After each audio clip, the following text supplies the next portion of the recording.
Tyler, après avoir eu ton baccalauréat, tu avais ce rêve d'une pièce de théâtre, mais ce n'était pas facile. Et les portes ne s'ouvraient pas forcément pour toi.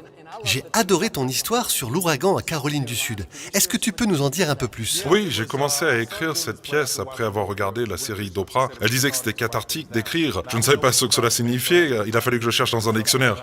Je suis allé chercher un dictionnaire et j'ai commencé à écrire dans ce journal. Et j'utilisais différents noms de personnages parce que si quelqu'un trouvait le journal, je ne voulais pas qu'il sache que j'avais traversé les choses dont je parlais.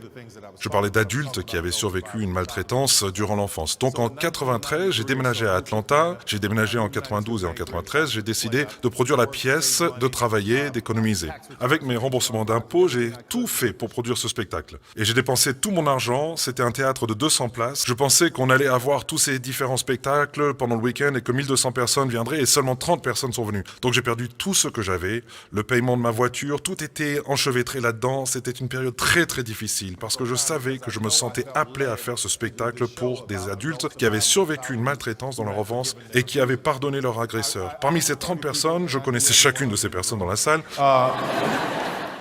Quelqu'un a dit « Ça m'a vraiment touché, je voudrais investir ». C'est là que vous savez que Dieu fait quelque chose pour vous parce qu'il vous placera sur un chemin et juste au moment où vous pensez être au bout, une personne ou un autre arrivera et dira « Hé, voici une autre opportunité ». Donc de 93, 94, 95, 96, 97, on a produit cette pièce une fois par an, où que ce soit dans ces petites villes et périphéries d'Atlanta, et ça ne marchait jamais. À chaque fois que j'y allais, quelque chose échouait. Donc il fallait que j'aille chercher un travail, et après avoir travaillé 1 ou 2 semaines, je recevais un appel qui disait « Hey Tyler, on veut essayer de jouer la pièce ailleurs ». Et j'allais voir mon patron et je disais « Écoutez, j'ai besoin de 2 semaines de congé pour faire cette pièce ». Il répondit « Mais dis donc, ça fait que 2 semaines que tu travailles ici, comment est-ce que tu penses pouvoir prendre 2 semaines de congé ?» Et je retourne à mon bureau et je prie et je disais « Ok Seigneur, je sais que je viens d'avoir ce travail, je sais que j'ai essayé la pièce et que ça ne marche pas. J'ai une autre opportunité là, si c'est toi qui me l'envoies, sois bien clair, qu'est-ce qu'il faut que je fasse ?» Et j'entends cette voix qui me dit « Démissionne !» Alors je ne vous dis pas de démissionner, je vous raconte mon histoire. Démissionner, et puis après vous m'envoyez aux factures et vous me dites « Tu m'as dit de démissionner !» Non, non, ce n'est pas ce que je suis en train de dire. Donc là, j'avançais avec la foi, en quittant un travail où je savais que l'argent allait rentrer d'une semaine à l'autre, pour plutôt aller faire cette pièce parce que j'avais entendu la voix de Dieu. Donc je me souviens, à chaque fois que j'allais faire la pièce, ça ne marchait pas. Elle n'avait pas de succès et je disais « Seigneur, je sais que tu m'as dit de le faire. » Et quand je priais, je n'entendais rien. Il n'y avait plus cette même voix qui m'avait dit de démissionner, je n'entendais rien, ce qui était très difficile pour moi, très difficile. Et je me souviens parce que l'événement dont tu parles, c'était à Spartanburg, Caroline du Sud. J'avais récupéré un autre boulot parce que j'ai eu beaucoup de travail. Mon Dieu, j'ai eu environ 20 boulots dans cette période. J'ai récupéré un autre boulot, je demande la question à mon patron et il me dit non, j'entends la voix et il me dit de démissionner. Je pars, je fais le spectacle, je conduis et il y a un ouragan qui se dirige vers Spartanburg. Un ouragan! Je dis, mon Dieu, je sais que tu contrôles le vent et les vagues, mais tu m'as dit de démissionner et maintenant personne ne va venir. Donc j'ai tout perdu. Je suis SDF, je dors dans ma voiture, j'ai suivi le Seigneur. Quand tu suis le Seigneur, parfois les choses deviennent difficiles, elles sont compliquées. Mais si vous continuez à avancer juste de l'autre côté, quand vous pensez être au point le plus sombre, quelque chose de miraculeux se produira qui changera votre vie. Quelque chose s'ouvrira qui va vous émerveiller. Donc en 98, j'ai eu une opportunité pour refaire la pièce et c'était à la salle House of Blues. Et je me disais, je sais pas, c'est fini, je vais faire comme ma mère a dit de faire. Ma mère qui m'aimait tendrement, elle m'aimait tendrement. On a fait cette pièce pendant ce voyage à Spartanburg et je ne pouvais pas payer mes factures de carte de crédit parce qu'elle avait loué le camion pour nous et cette facture coûtait $300. Et $300 pour ma mère, c'était comme 30 millions. Je vais vous dire quelque chose, ma mère m'adorait, c'était une femme gentille, merveilleuse, mais elle t'insultait, elle te battait et ensuite elle priait pour toi en t'amenant à l'hôpital. C'était ce genre de personne. On était assis à la maison et elle disait « Écoute, ça me fatigue que tu ailles à droite, à gauche, arrête, ça me fatigue que tu te chagrines tant. » Et cette femme m'aimait plus que tout. Elle me disait « Tu sais quoi, laisse tomber. Va trouver un travail au télécom, tu vas jamais avoir de succès avec ces pièces. Va juste trouver un travail au télécom. » J'étais assis là en train de pleurer alors qu'elle me disait ça. Elle s'est retournée et m'a vu parce que j'étais assis derrière elle sur le canapé et elle a perdu toutes ses couleurs et elle m'a dit « Bébé, je suis tellement désolé. Je ne savais pas à quel point c'était important pour toi.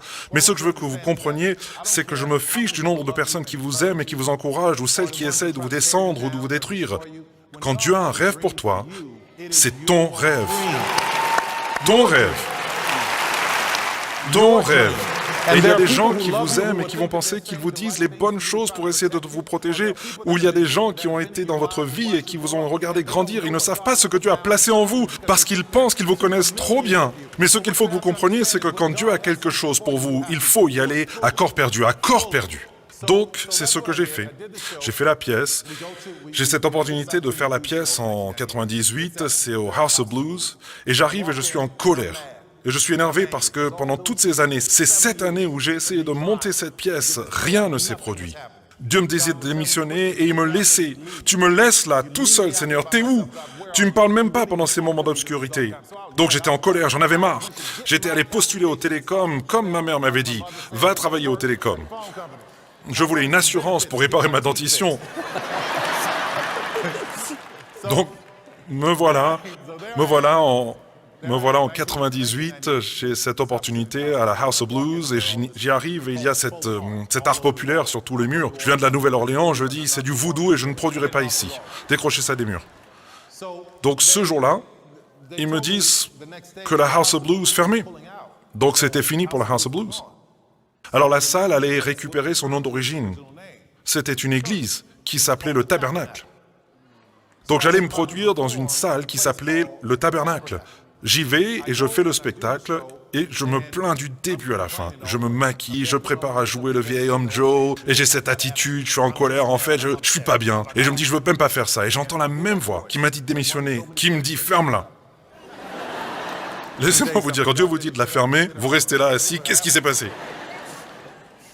Et il dit, lève-toi et va regarder par la fenêtre. Je me lève et je regarde par cette petite fenêtre poussiéreuse et il y a une file qui fait le tour du pâté de maison pour rentrer dans le bâtiment.